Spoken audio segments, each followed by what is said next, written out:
운 좋은 놈이 성공한다. 사이도 있돌이. 내가 말하는 인간의 본질이란 과연 무엇인가? 그것은 인간은 한계를 극복하면서 기쁨을 느끼는 것이다. 사람을 성공으로 이끄는 것은 재능도 노력도 아니며 성공하기 위해서 굳이 고생할 필요도 없다고 생각한다. 그러든지 말든지 난 전혀 안 힘들어. 나는 처음에 여러분에게 무슨 일이 부딪히든지 힘들지 않다고 생각하라고 말했다. 성공을 위해 중요한 것은 방법론이 아니라 사고방식이다. 힘든 일이 생기지 않을 것이라고 생각한 순간 현실이 바뀐다. 상대가 아무리 싫어하는 일을 한다고 해도 바꾸려 애쓰지 말라. 애쓰지 말고 기대하지도 말라. 그러는 만큼 여러분만 힘들 뿐이다. 나쁜 일에 초점을 맞추지 말고 즐거운 일에 초점을 맞추면 인생이 즐거워진다. 무슨 일이든 처음이 중요하다. 처음에 불완전하다고 생각하면 그 생각이, 완벽하고 풍요롭다고 생각하면 역시 같은 생각이 자란다. 풍요로움을 기르고자 한다면 먼저 절대 힘들지 않다고 생각하라. 인간으로 태어났다는 사실만으로도 충분히 행복하다고 생각해야 한다. 인간은 파동을 바꾸면 성공하고 그렇지 못하면 실패한다. 자, 그렇다면 어떻게 해야 이 파동을 바꿀 수 있을까? 먼저 힘들지 않다고 생각하고 만나는 사람마다 이 사람에게 좋은 일이 일어나게 해주소서 라고 기도하는 습관을 가져라. 가족, 연인, 친구, 그리고 앞으로 만날 사람들을 소중하게 생각하고 늘 이 사람들에게 좋은 일이 생기도록 기도하자. 정말 힘들어 그렇지 않을 텐데 어디서 성공의 지혜를 얻었습니까? 는 질문을 받으면 나는 풍요로움에서 나왔습니다. 라고 대답할 수밖에 없다. 지혜는 샘솟는 것이지 열심히 노력한다고 생기는 것이 아니다.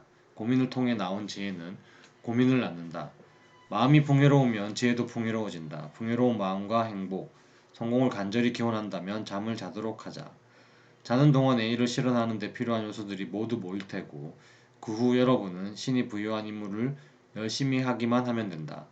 신은 영화 감독과 같아서 길거리를 지나가는 농민 역할을 하라고 하면 불평 없이 해야 한다. 여러분은 농부딸이든 관리딸이든 어쨌든 그 역할을 가장 잘 소화할 수 있는 방법만 생각하면 된다. 어떤 역할이든 열심히 하다 보면 한두 마디 정도 대사를 할 수 있는 기회가 오고 더욱 열심히 하다 보면 그보다 좋은 역을 맡게 된다. 무조건 즐겁게 열심히 연기하라. 자유롭게 생활하고 여자와 일을 좋아하며 남을 즐겁게 해줌으로써 인생을 즐겁게 살아가려고 할 뿐이다. 노란색을 싫어하는 사람에게 노란색을 싫어해도 상관없어 라고 말하는 사람은 미움을 받지 않는다. 따라서 자신이나 상대방을 바꾸려고 노력하지 말라. 노란색은 노랗게 빛나기만 하면 된다. 상대방을 바꾸려고 애쓰니까 상대방이 싫어하는 것이다. 어떻게 하면 그 사람을 있는 그대로의 모습으로 좋아할 수 있을까? 라고 생각하는 것이 중요하다. 여러분도 그렇고 상대방도 바꿀 필요는 전혀 없다. 우리가 얻고자 하는 행복이나 성공은 결코 고생을 해서 얻는 것이 아니다. 그렇다고 노력할 필요가 없다는 뜻이 아니라 단지 즐기면서 노력하면 된다는 말이다. 성공한 사람 중에는 자신은 정말로 고생을 참고 견디면 성공했다고 말하는 사람도 있겠지만 나는 그들이 성공하는 과정이 정말로 힘들고 괴로웠다면 그 과정을 그렇게 오랫동안 겪을 수 없다고 본다. 다이아몬드는 어디에 있든 다이아몬드는 항상 어느 장소에서든 빛을 발하는 사람이 되자. 성공하고 싶다면 모두가 재밌다라고 느낄 수 있는 스토리를 만들어야 한다. 힘들면 재미있는 일이 생각나지 않는다. 즐기면서 일하면 성공은 시작된다. 일도 간단히 회사 경영도 간단히 우리 매장 직원에게 이 옷을 팔아 라고 명령하는 것과 너희가 직접 팔고 싶은 옷을 드리렴 하고 말하는 것은 의욕면에서 현격히 차이가 난다. 이 세상에서 나보다 더 행복한 사장을 보지 못했다.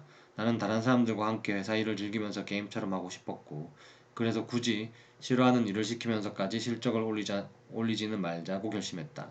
마지못해 일을 하면 마음만 가난해지고 결과도 나쁠 수밖에 없다. 즐겁게 일할 수 있는 분위기를 만들어야 한다. 회사에 즐거운 일이 많으면 우수한 인재가 모이고 고객 역시 이런 회사의 물건을 원한다. 그냥 바람 따라 흘러가라. 성공이라는 바람이 부는 대로 그냥 몸을 맡기면 누구나 성공인이 될 수 있다. 사람들은 자신에게 필요한 것보다 마음을 채워주는 상품을 더 선호하는 경향이 있다. 그렇다면 마음을 채워주는 상품이란 과연 어떤 상품일까? 바로 비싸고 좋은 상품이거나 싸지만 자주 품절되기 때문에 기다려야만 살 수 있는 상품이다. 지혜를 짜내고 땀을 짜내야 하며 이도 저도 못할 경우에는 회사에서 쫓아내라. 이것이 바로 삼출주의다. 나는 다만 여성들이 강하게 살아갈 수 있는 자리를 제공했을 뿐이다. 나는 여성들이 일하기 편한 직장을 만들기 위해 열심히 노력하며 도와주었을 뿐, 실제로 보면 그들이 나를 부리고 있다는 사실을 알게 될 것이다. 진정으로 강한 것은 부드러움 속에 숨어 있고, 부드러움은 흐르는 강물처럼 그 생명력을 길게 이어간다는 것을. 세상이나 남을 욕하지 않고 스스로 행동할 수 있다면 그것만으로도 이미 당신은 성공한 사람이다. 정신적인 행복이란 바로 힘들지 않다고 생각하는 것이다. 주위의 저항도 신이 준 선물. 저항을 받아도 속도를 떨어뜨리지 않고 더 힘차게 엔진을 분사시키면 이 저항이 오히려 위로 끌어올려준다. 따라서 여러분은 이 저항을 에너지로 전환시켜야 한다. 그렇다면 어떻게 이 저항을 에너지로 바꿀 수 있을까? 바로 저항을 두려워하지 말고 앞으로 돌진의 속도를 잃지 않는 것이다. 여러분의 행동에 대해 반대하는 사람이 나타난다고 결코 기죽지 말고 계속 속도를 올려라. 반대를 한다고 포기하지 말고 더 열심히 분발하면 질투의 힘이 여러분을 더 높은 위치로 끌어올린다.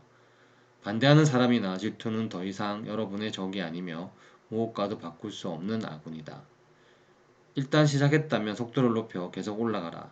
비행기는 이륙할 때 공기의 저항을 받지만 속도를 주지 않고 오히려 엔진을 더 힘차게 분사하며 속도를 높여 하늘 높이 날아오른다. 큰 목표를 세웠다면 절대 남에게 말하지 말라. 남에게 말하지 않으면 긴장하게 되고 그러면 욕구불만이 쌓이고 이것이 여러분에게는 큰 에너지가 된다. 세상은 천지인으로 구분되는데 천은 머리이고 인은 얼굴이며 지는 다리다. 간단하게 말하면 머리에 광채가 없는 사람은 하늘의 가오가, 얼굴에 광채가 없는 사람은 세상의 가오가, 신발에 광이 없는 사람은 조상의 가오가 없는 것이다. 머리카락에 윤기가 나는지 얼굴에 광이 나는지 구두가 깨끗한지를 보아야 한다. 나는 단순히 문제를 풀기만 하는 것이 아니라 즐기면서 풀기를 원한다. 이런 아이디어가 생겼는데 괜찮을까? 라고 생각할 여유가 없다. 오늘 나온 아이디어는 오늘, 내일 나온 아이디어는 내일 즉시 실행해 본다. 아이디어가 떠오른 즉시 행동으로 옮기면 톱니바퀴가 맞물려 잘 돌아간다. 그래서 일은 재미있는 것이다. 지혜란 잠을 잘 때 불쑥 솟아난다. 사람은 타인에게 무언가를 주어야 하며 주는 것보다 빼앗는 것이 많은 사람은 자신이 갖고 있는 것까지 빼앗긴다. 이것이 우주의 법칙이다. 사람에게나 사람에게는 일시적이나마 위안이 필요할 때가 있다. 조금 쉬고 난 뒤 신을 믿고 힘든 일을 향해 돌진해 나가자. 때로는 힘든 일만 들어있다고 생각한 상자에서 뜻밖의 보물이 나올 때가 있다. 그래서 인생은 즐거운 것이다. 주변에 성공한 사람이 많은 사람은 성공할 가능성이 높다고 한다. 왜 그럴까? 그 이유는 성공인의 행동과 생각을 은연중에 배우기 때문이 아닐까 싶다. 그래서 성공하고 싶은 사람은 주변에 성공인이 있는지 먼저 둘러보는 것이 순서일 것이다. 성공인이 없다면 성공인이 쓴 책이 도움이 될 것이다.